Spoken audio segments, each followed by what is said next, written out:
Hello everyone, hope everything is great. مصطفی ساحری هم از تیم زبان مستر با اولین ویدیو از مجموعه آموزش زبان انگلیسی در خدمتتونیم. Without further ado, let's go through our video. همونطوری که ممکنه حدس بزنید مثل هر زبان دیگه‌ای آموزش انگلیسی رو هم با حروف الفباش or the alphabet شروع میکنیم. ممکنه که بگید ما اینا رو بلدیم یا قبلا خوندیم و حرف درستی هم هست. منتها توصیه من اینه که با من باشید و ویدیو رو جلو نزنید چون وسط یه سری چیزا هست که ممکنه از دست بدید. Okay, let's go. The alphabet. I read them. You repeat please. من میخونمشون و شما لطفاً بعد از من تکرار کنید. A B C D E F G H I J. خب قبل از اینکه ادامه بدیم یه دوتا حرفی عقب‌تر. به این حرف دقت کنین. معمولا میخونیمش H اما تلفظ درستش و نحوه گفتن درستش H نیست بلکه H هست. So from now on say H K L M N O P Q R S T U V W. همینجا ثانیه وایسید. V W. وقتی که این حرف رو داریم میگیم دندون ها رو روی لب قرار میدیم و میگیم V V. Okay? So we call it V. و البته توی کلمات همین تلفظ هست. اما وقتی میخوایم این حرف رو بهش اشاره کنیم میگیم W نه W. و مورد دوم این که میگیم و، یعنی لبها و دندانها تماسی ندارن و میگیم و. مثلا window. Okay, let's continue. X, not X, it's X. Y Z. قبل از اینکه ادامه بدیم این رو هم بدونیم خیلی ها میگن که آقا ما هم میشنویم که میگن Z هم میگن Z. بالاخره کدومش درسته؟ باید بگم که جفتش both of them. اما بستگی داره با چه لهجه‌ای و توی چه بخشی از انگلیسی میخوایم صحبت کنیم. If it's American English, well, you should say Z. But in British English, یعنی توی انگلیسی بریتانیایی میگیم Z. و یادمون باشه که این حروفی که نگاه کردیم مخصوصا حروف صدادار میتونن صداهای مختلفی از خودشون تولید کنن که کم کم طی حالا خوندن کلمات مختلف و اینها باش آشنا خواهیم شد. Okay, let's continue. The next part will be about numbers. 0 to 10. این علامت هایی که اینجا میبینین کنار عددها هستن و بین دو تا اسلش بهشون میگیم phonetics یا همون فونتیکس خودمون. این علامت ها نحوه تلفظ یک عدد در زبان انگلیسی رو نشون میدن. حالا اینکه چطوری بفهمینشون و اینها طی زمان بهتر یاد گرفته بشه و به یه چیزی دقت کنین. به شدت مهمن فونتیکس چون که به شما کمک میکنن که حتی ریزترین شک هایی که دارین در رابطه مخصوصا با حروف صدادار رو متوجهش بشین و خوندن کلمات جدید توی دیکشنری رو به شدت راحت تر میکنن. Alright, let's go. I read, you repeat. 0 1 2 3 4 5 6 7, 8. G and H are silent. We say 8, 9, and 10. اوکی. یه چند تا نکته هست. اول اینکه عدد 3. همه ما یا بیشتر ماها میگیم tree، در صورتی که این تلفظ کاملا اشتباهه.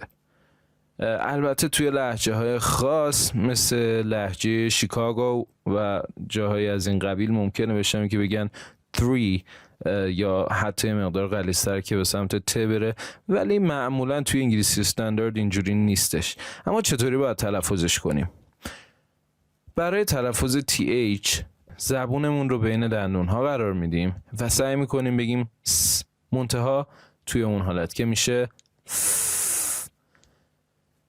و اصلا ابایی از این نداشته باشین که زبونتون رو بیارین بیرون و تمرین رو کاملا راحت و باز انجام بدید و کم کم میتونین این صدا رو تولید کنین.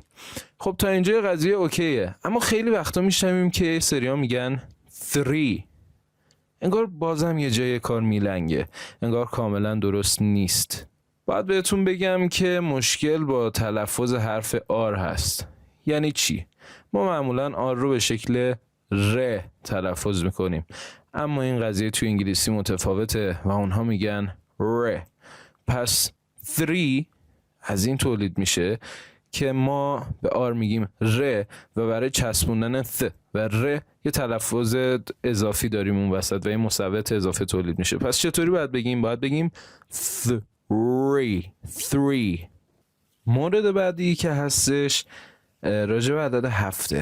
خب این علامتی که اینجا میبینیم توی فونetics مربوط میشه به استرس. اما استرس چیه؟ ما میتونیم تأکید تلفظی مختلفی روی بخش‌های مختلف کلمات مختلف داشته باشیم. یعنی چی؟ یعنی اگه من بیام استرس رو بذارم روی سیلابل اول این کلمه و سیلاب اولش میشه 7، اما اگه بذارم روی پارت دومش چی؟ میشه 7 که غلطه. پس برای درست خوندن کلمات این استرس به شدت مهمه و از این به بعد بهتره که بهش دقت داشته باشیم. Alright, let's go to the next set of numbers. 11 to 20. Pay attention to the stress. It's 11. 11. 11. 12. 13. 14. 15. The stress is important here. Stress اینجا مهمه که روی تین قرار میگیره. تین. 16. 17. 18. 19. 20. 20. All right, let's continue. خب اگر که بخوایم اعدادی مثل 21، 22، 34، 35، 46 و چیزهایی که هم دهگان دارن هم یکان دارن رو بگیم، خیلی کارمون راحته. اول میایم دهگان رو میگیم و بعد میایم یکان رو میگیم. حالا چون ما 20 رو همین الان خوندیم و میدونیم که 20 چی میشه، پس 21 راحته برامون. It is 21. فقط حواستون باشه که این دش باید وجود داشته باشه وقتی که دارین عدد رو می نویسین. 22. قبل از اینکه ادامه رو بریم، با توجه اینکه 1 اینجا هست، فکر میکنم یه نکته‌ای هستش که دونستنش بد نیست. من توی کلاس ها مخصوصا وقتی که بچه ها بیسیک هستن زیاد بهش برخوردم که این عدد 1 رو همه میدونن که توی زبان انگلیسی میگیم 1، اما وقتی که به دیکتیشنش و این دیکته و طرز نوشتارش برمیخورن، مخصوصا توی یک متن از پیش نوشته شده، میخوننش on. So it's not on. Try to say 1. پس حواستون باشه که 1 بخونیدش. Okay, let's continue. 30. 30. 33. 33. 40. 50, 60, 70, or in American English, you may hear 70, 80, 90, 100, or 100. هم 100 میتونیم بگیم به معنی یک هست توی زبان انگلیسی و هم میتونیم بگیم 100. خب ممکنه برامون این سوال پیش بیاد که پس آقا تلفظ 13 و 30 14 و 40 15 و 50 و همینطوری تا 19 و 90 چه فرقی دارن؟ خب دقیقا برمیگرده به همون بحث stress. Look at here. We say 13 روی سیلاب دومه، اما اینجا رو 30 روی سیلاب اوله. برای اینکه یه مقدارم تمرین بشه برامون، من فکر میکنم که اعدادی که اینجا هستن رو اول با هم بخونیم، بعد یه تمرین کوچولویی هم داشته باشیم. Let's go. همزمان با من بیایید. 1 2 3. 13 30 14 40 15 50 16 60 17 70 18 80 19 90. حالا من همین عددها رو میخونم و اینکه میخوایم اینو تمرین کنیم که کدوم عدد رو من دارم میگم و اشارم به کدوم عدده. اوکی؟ Let's go. 30 30. همونطوری که احتمالا متوجه شدین عدد 30 رو منظورم بود. بیا ببین این دوتا عددا. اوکی؟ Let's go. 16 16 16. بله، تأکیدم روی این عدد بود، اما چرا یه ذره عجیب غریب گفتمش؟ چون ممکنه خیلی وقتها بشنوین که اونقدر استرس رو واضح نمیگن توی این عددا. یعنی مثلا ممکنه بگن که I have 16 cars. همونطوری که میبینین نگفتم 16 cars. نه، خیلی وقتا توی زندگی روزمره توی محاوره میگیم I have 16 cars. پس یه استرس ریز فقط هست، دقت بکنید.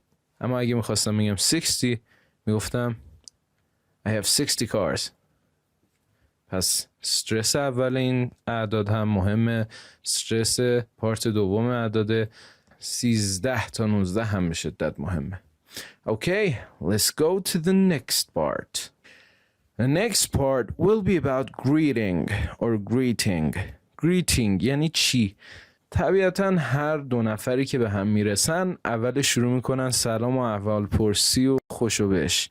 سلام، چطوری، حالت چطور و از اینجور حرفا. توی زبان انگلیسی هم ما اینها رو داریم، پس شروع میکنیم و راجبش یه مقدار صحبت میکنیم. I read, you repeat. اول یه خوندن و تکرار بریم، بعد راجبشون توضیح خواهم داد. Hello. Hello. Hi. Hey. Howdy. Howdy. Hello رو که احتمالاً بیشتر از همه هم شنیده باشید، معمولاً توی موقعیت‌های رسمی به عنوان سلام استفاده می‌کنیم. های و هی اما غیر رسمی هن. پس تفاوت این دوتا چیه؟ یعنی های و هی. خب معمولاً های رو در حالت کلی و همیشه میشه استفاده کرد برای موقعیت‌های غیر رسمی، اما هی اولا که کاربرد دیگه هم داره. به عنوان مثال وقتی که می‌خوایم یک نفر رو صدا بکنیم میگیم Hey, look at me. Hey. و مورد بعدی اینه که ما معمولاً از هی وقتی استفاده میکنیم که یک نفر رو قبلا دیده باشیم. پس معمولاً برای سلام به آشناهامون میتونیم از هی استفاده کنیم. این موردم is just for fun، همینطوری اضافه کردم بیشتر هم توی بخش‌های جنوبی و southern parts of the United States of America میتونین اینو ببینین و در واقع یه چیزی تو مایه همون های و هیه و سلامی است نسبتاً غیر رسمی. خب میگیم سلام، پس بعد از اون باید بگیم چطوری اینو مطرح میکنیم. How are you?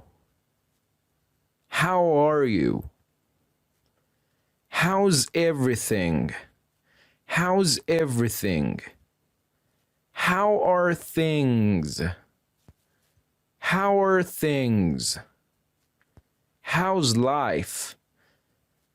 شاید براتون سوال پیش بیاد که این thing به چه معنیه؟ برای اشاره به اشیا و چیزها کلن و برای معادل کلمه چیز در زبان انگلیسی از thing استفاده میکنیم. How are things؟ یعنی اینکه کلن اوضاع چطوره، حالا اتفاقاتی که تو زندگیت هست چطوره و اینها. How's life؟ یعنی اینکه زندگی چطوره. How are you هم که مشخصه و احتمالاً بیشتر از همه شنیده باشیدش.